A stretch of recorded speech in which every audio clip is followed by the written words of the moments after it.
Hi friends, నా పేరు Anand. Welcome to top news. ఈ వీడియోలో మనం 3 విషయాలు మాట్లాడుకుందాం. ఒకటి, ప్రోమోలో చూపించిన విధంగా కంటెండర్ సెలక్షన్, అందులో తేజ రిజిస్ట్రేషన్ క్వశ్చన్. తేజ ఏమైనా సింపతి గేమ్ కోసం ట్రై చేస్తున్నాడా, సో అది ఎంతవరకు వ్యాలిడ్ పాయింట్, దాని గురించి మాట్లాడదాం. 2, సోషల్ మీడియాలో వస్తున్న కన్ఫ్యూజ్డ్ అప్డేట్స్. సో యాక్చువల్గా టాస్క్లు ఎవరు గెలిచారు, బ్యాడ్జ్ ఎవరికి వచ్చింది, ఏం జరిగింది ఏంటి అని చెప్పి. 3, నిన్న నబీల్ ఒక పాయింట్ రేస్ చేశాడు, తేజ ఏమైనా హెల్ప్ చేశాడా అని చెప్పి. దానికోసం చాలా రీల్స్ ఫార్వర్డ్ చేస్తున్నారు, ఎవరి వర్షన్ వాళ్ళు ఉన్నారు. సో నా ఒపీనియన్ని క్లియర్గా చెప్తాను. ఇంక స్టార్ట్ చేద్దాం. మీరు వీడియోని లైక్ చేసి చూడండి. అలాగే నా ఒపీనియన్స్తో పాటు మీ ఒపీనియన్స్ కూడా ఖచ్చితంగా కింద కామెంట్ పెట్టండి.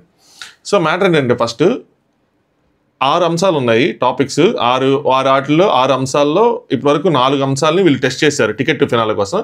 ఇంకా 2 మిగిలినాయి. ఒకటి ఫిజికల్ స్ట్రెంగ్త్, రెండోది ఫోకస్ అనుకుంటా. ఈ 2 మిగిలినాయి. ఆ రెండింటి కోసం, ఆ రెండిట్లో టాస్క్లు పెట్టడం కోసం రితికా అండ్ పునర్నవి, మళ్ళీ మర్చిపోయి, పునర్నవి వీళ్ళిద్దరు హౌస్లోకి ఎంటర్ అయ్యారనమాట.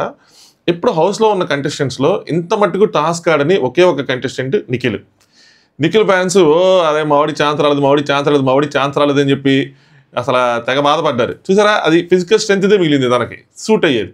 సో వీళ్ళు ఏం చేశారంటే, అక్కడ ఏదో డిఫరెంట్, అగైన్ సేమ్ థింగ్ ఏదో పెట్టుంటారు, ఏదో ఒకటి వాళ్ళని ఎంటర్టైన్ చేయమని ఏదో ఒకటి పెట్టి.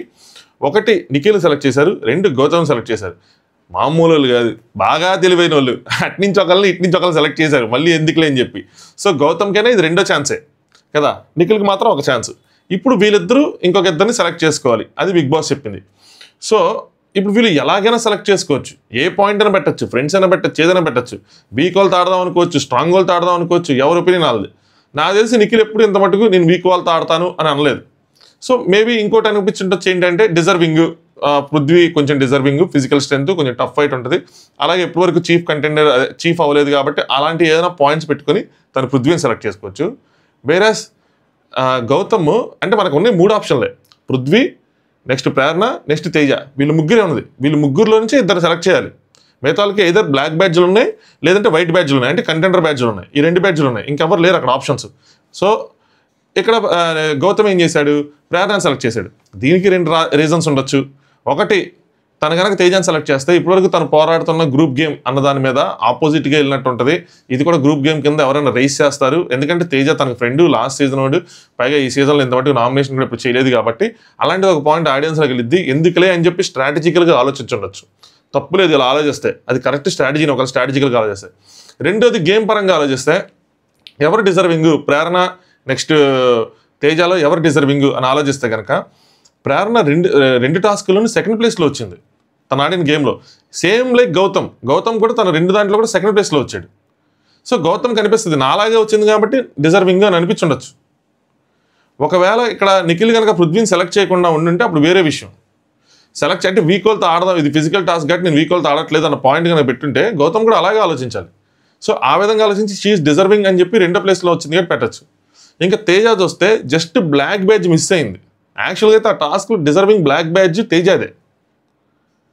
సో ఎనీవే, ఇప్పుడు ఎవరిని ఎక్కడ సెలెక్ట్ చేసినా ఇంకొక వ్యక్తికి అది ఒక మిస్సింగ్ ఆపర్చునిటీ. అంటే ఇప్పుడు ప్రేరణ కనుక 3 ఆడింది అనుకోండి, తేజ 1 ఆడాడు అనుకోండి, తేజది కరెక్ట్ అవుతుంది.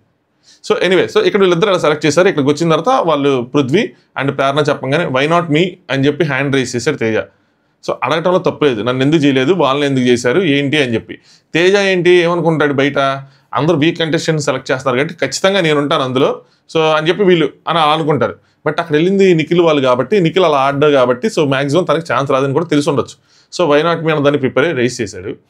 ఒకవేళ ప్రేరణ, పృథ్వీ 2 సార్లు ఆల్రెడీ ఆడేసి ఉండి 3వసారి వీళ్ళు సెలెక్ట్ చేసుకుంటే అప్పుడు తేజకి అన్యాయం జరిగినట్టే ఖచ్చితంగా. ఇప్పుడు వాళ్ళు ఒకసారి ఆడి ఆడినప్పుడు తినని సెలెక్ట్ చేస్తే వాళ్ళు కూడా వై నాట్ మీ అని కదా అంటారు. వాళ్ళు ఏమంటారు, హ్యాండ్ రైస్ చేసి మేము ఫస్ట్ నుంచి కష్టపడి ఆడుకుంటూ వస్తున్నాము, మమ్మల్ని ఎందుకు తీసుకోరు, ఇది మాకు డిజర్వింగ్ కదా, మాకు అన్యాయం జరిగినట్టు అని వాళ్ళు అంటారు. తేజది ఏదనంటే సింపతి కోసం ట్రై చేస్తున్నారంటే అలాగే అనిపిస్తుంది నాకైతే మాత్రం. ఎందుకంటే అక్కడ అంత స్కోప్ లేదు, ముగ్గురులో ఎవరైనా ఒకళ్ళు మిగలాల్సిందే. పోనీ మన పర్ఫార్మెన్స్ ఏమైనా సూపర్ డూపర్గా ఉండి మనం క్వశ్చన్ చేస్తే మన డిజర్వింగ్ కంటెస్టెంట్ మనల్ని, అంటే డిజర్వింగ్ పీపుల్తో ఆడకుండా మీరేంటి అన్డిజర్వ్డ్తో ఆడతారు అని క్వశ్చన్ చేస్తే ఒక అందం. మనం ఫస్ట్ 2 టాస్కుల్లో, బ్యాలెన్స్ టాస్క్లో కానీ ఆ పజిల్ టాస్క్లో అసలు మన టాస్కే కంప్లీట్ చేయలేదు. 2 కంప్లీట్ చేయలేదు, 1 కాదు 2 కంప్లీట్ చేయలే. ఆ విష్ణుప్రియ 1 కంప్లీట్ చేసింది. ఎలా క్వశ్చన్ చేస్తారు? అంటే ఒకటి ఉంది, ఒకటి దొరికింది గ్రూప్ గేమ్ అన్నది ఏంటంటే ఇప్పుడు దాన్ని గట్టిగా ఆ పాయింట్ని పట్టుకొని పిండేయాలి, ఇంకా జ్యూస్ పిండినట్టు. ఎంతసేపు ఇంక అదేనా? మరి ఇక్కడ గౌతమే కదా ఉంది. అలాగే గౌతమ్ నా ఫ్రెండ్ నన్ను సెలెక్ట్ చేస్తానని ఎక్స్పెక్ట్ చేయకూడదు, ఎందుకంటే మళ్ళీ మీరే గ్రూప్ గేమ్ అంటారు కదా. సో నాకైతే మాత్రం వాళ్ళు కరెక్ట్గానే సెలెక్ట్ చేసుకున్నారు అని అనిపించింది. మీ పాయింట్ని ఖచ్చితంగా, మీ ఒపీనియన్ని ఖచ్చితంగా కామెంట్ చేయండి. నాకెందుకు ఇక్కడ తేజ రైస్ చేయడం వై నాట్ మీ అని రైస్ చేయడం రాంగ్ కాదు, కానీ దాని తర్వాత ఏదైతే పెట్టాడో, సో ఇలాగే చూడండి మేడం, మీరు ఇప్పుడు చూడండి మేడం, మీ కళ్ళ ముందే జరుగుతుంది కదా మేడం అని చెప్పి, అది చాలా రాంగ్. అది వాళ్ళని ఇబ్బంది పెట్టేది ఏంది? వాళ్ళ చేతిలో లేదు కదా, వాళ్ళ చేతిలో ఉన్న ఇద్దరిని వాళ్ళు సెలెక్ట్ చేశారు. అలాంటప్పుడు ఫస్టే వాళ్ళని అడగాల్సింది, ఎందుకు గౌతమ్, వై నాట్ మీ అని చెప్పి రేసి అప్పుడు అక్కడ క్వశ్చన్ చేయాల్సింది. So wrong. Again I felt like that. So మీకేమనిపించింది? తేజ అలా క్వశ్చన్ అలా ఆ పాయింట్స్ పెట్టడం రైటా రాంగ్ అన్నది కింద కామెంట్ చేయండి. నెక్స్ట్ ఇప్పుడు అప్డేట్స్కి వద్దాం. సోషల్ మీడియాలో వస్తున్న అప్డేట్స్ ఏంటంటే, సో మంచి గట్టి ఫిజికల్ టాస్క్ పెట్టారు, సో గట్టిగా పోరాడారు, అసలు విపరీతంగా అసలు నెక్స్ట్ లెవెల్ టాస్క్ అనేది చెప్తున్నారు. మరి అంత ఎక్స్పెక్టేషన్స్ పెట్టుకోవద్దు, మళ్ళీ డిసప్పాయింట్ అవుతారు. సో మామూలుగా యావరేజ్ ఎక్స్పెక్టేషన్స్ పెట్టుకోండి. లెట్స్ సీ ఎవరు ఎలా పోరాడారు ఏంటి అని చెప్పి. కానీ 2 టాస్కులు జరిగినాయి అంటున్నారు. ఒకటి ఫిజికల్ టాస్క్, 2 ఒక పజిల్ టాస్క్, 2 నిఖిల్ గెలిచాడని చెప్తున్నారు. కానీ కట్ చేస్తే బ్యాడ్జ్ నిఖిల్కి రాకుండా బ్యాడ్జ్ ప్రేరణకు వచ్చింది అని చెప్తున్నారు. సో ఇక్కడ నేను నిన్న కూడా అదే చెప్పాను, నాకు కూడా అలాగే కన్ఫ్యూజ్డ్ ఉందని చెప్పి నేను నా ఇన్స్టాగ్రామ్ అకౌంట్లో టాస్క్ గెలిచింది నిఖిల్ అని చెప్పారు, బట్ కట్ చేస్తే ప్రేరణకు వచ్చింది అందరూ కన్ఫ్యూజ్డ్గా ఉన్నాయి, అర్థం కావట్లేదు ఏం జరిగింది ఏంటి అని చెప్పి. నాకేమనిపిస్తుందంటే నిఖిల్ 2 టాస్కులు గెలిచుంటాడు, అలాగే నిఖిల్కి బ్యాడ్జ్ రాకుండా ప్రేరణకు కూడా వచ్చే అవకాశం ఉంది. లేదంటే ఒక మిస్అండర్స్టాండింగ్ ఏమై ఉండొచ్చు అంటే ఈ ఇన్పుట్స్, ఈ లీక్స్లో వాటిల్లో ప్రేరణకు బ్లాక్ బ్యాడ్జ్ వచ్చి నిఖిల్కి ఈ కంటెండర్ బ్యాడ్జ్ వచ్చి ఉండొచ్చు, అదొక అవకాశం. రెండో అవకాశం ఏంటంటే మీరు గమనిస్తూ ఉంటే బిగ్ బాస్ ఎప్పుడు ఏం చెప్తున్నాడు, టాస్క్ అయిపోగానే ఎవరు గెలిచారో అనౌన్స్ చేయమంటున్నాడు, చేస్తున్నారు. చేసిన తర్వాత జనరల్గా ఏమంటారు, ఒకవేళ అవినాష్ గెలిచాడు అనుకోండి, ఆ కంటెండర్ బ్యాడ్జ్ని అవినాష్కి ధరింపజేయండి అనాలి. అలా అన్నట్ల మళ్ళీ ఏమన్నాడు, మీ ప్రకారం ఎవరు గెలిచినట్టు అని చెప్పి పేరు చెప్పకుండా మళ్ళీ ఎవరు మీకు అనిపిస్తున్నారో వాళ్ళకి కంటెండర్ బ్యాడ్జ్ ధరించినంటే వాళ్ళు మళ్ళీ అవినాష్ అనో రోహిణి అనో చెప్పి వాళ్ళకి ధరింపజేస్తున్నారు. సో సంథింగ్ 2 టాస్క్లు అయిపోయిన తర్వాత అగైన్ వీళ్ళు అడిగుండొచ్చు, బిగ్ బాస్ వీళ్ళని అడిగుండొచ్చు. ఇంకోటి ఏంటంటే మీరు పాయింట్ గమనిస్తే, మేము ఆడియన్స్ ఓట్స్తోనే వెళ్తామని, నాకు టికెట్ టు ఫినాలే వద్దు అన్న విధంగా నిఖిల్ ఇంతకుముందు కూడా చెప్తా ఉన్నాడు అనమాట, నాకు టికెట్ టు ఫినాలే వద్దు, కానీ నాకు టాస్క్లు ఆడే అవకాశం కావాలి, 3 వారాల నుంచి నేను టాస్క్లు ఆడటం లేదని.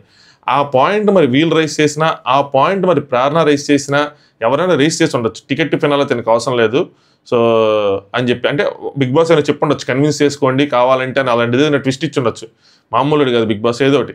ఆ విధంగా ఆలోచిస్తే ఈ పాయింట్ ఎవరైనా పెట్టి, లేదంటే నిఖిలే పెట్టి నాకు టికెట్ టు ఫినాలే అవసరం లేదు, ఆ బ్యాడ్జ్ మీరు వేరే వాళ్ళకుంటే నాకు టాస్క్లు ఆడటమే కావాలి, నేను 2 టాస్క్లు ఆడాను, ఐఎమ్ సాటిస్ఫైడ్, అలా తను కూడా ఉండొచ్చు. సో సంథింగ్ అక్కడ ట్విస్ట్ జరిగి నాకెందుకో బ్యాడ్జ్ ప్రేరణకే వెళ్ళింది అనిపిస్తుంది నిఖిల్ కన్నా కూడా. సో వైట్ బ్యాడ్జ్ అయితే ప్రేరణకి వెళ్ళింది, అందుకని బ్లాక్ ఇది ప్రేరణకు రావాల్సింది. నెక్స్ట్ ఇప్పుడు అది షిఫ్టెడ్ టు పృథ్వీ అన్న విధంగా ఉంది. ఇప్పుడు అది పృథ్వీకి రావటం వల్ల ఇంకేముంది, టాస్క్ అయిపోయింది కదా, గేమ్ అయిపోయింది కదా అంటే మళ్ళీ మీరు పప్పులో కాలేసినట్టే. ఎందుకంటే మళ్ళీ ఇంకొక టాస్క్ పెడతాడేమో అనిపిస్తుంది. అంటే 3 కంటెండర్స్ అయ్యారు, ఇంకొక టాస్క్ ఉంటుందేమో మిగిలిన వాళ్ళందరిలో, అంటే బ్లాక్ బ్యాడ్జ్ పొందిన వాళ్ళలో ఒకళ్ళు, మిగిలిపోయింది తేజ ఒకడు, ఆ తేజ గౌతమ్ వాళ్ళిద్దరు ప్లస్ వీళ్ళు, ఈ 3 కలిపి మేబీ నిఖిల్, మళ్ళీ 4 ఎగ్జాక్ట్లీ వాళ్ళు 3 మిగిలారు కాబట్టి 3 ఈ బ్లాక్ బ్యాడ్జ్ పొందిన వాళ్ళలో ఒకళ్ళు, ఈ 4 కలిపి మళ్ళీ ఇంకొక టాస్క్ ఆడి ఇంకొక కంటెండర్ కింద వస్తారేమో. అందుకని ఆ బ్లాక్ బ్యాడ్జ్ కూడా ఇచ్చిండొచ్చు, అది పృథ్వీకి వచ్చి ఉండొచ్చు. సో సంథింగ్ అది మనకి ఈరోజు లైవ్లో ఏం జరిగింది దాని మీద డిపెండ్ అయి ఉంటుంది అనమాట. సో అంటే లైవ్లో ఇన్ ద సెన్స్ ఈరోజు అక్కడ హౌస్లో ఏం జరుగుతుంది అన్న దాని మీద.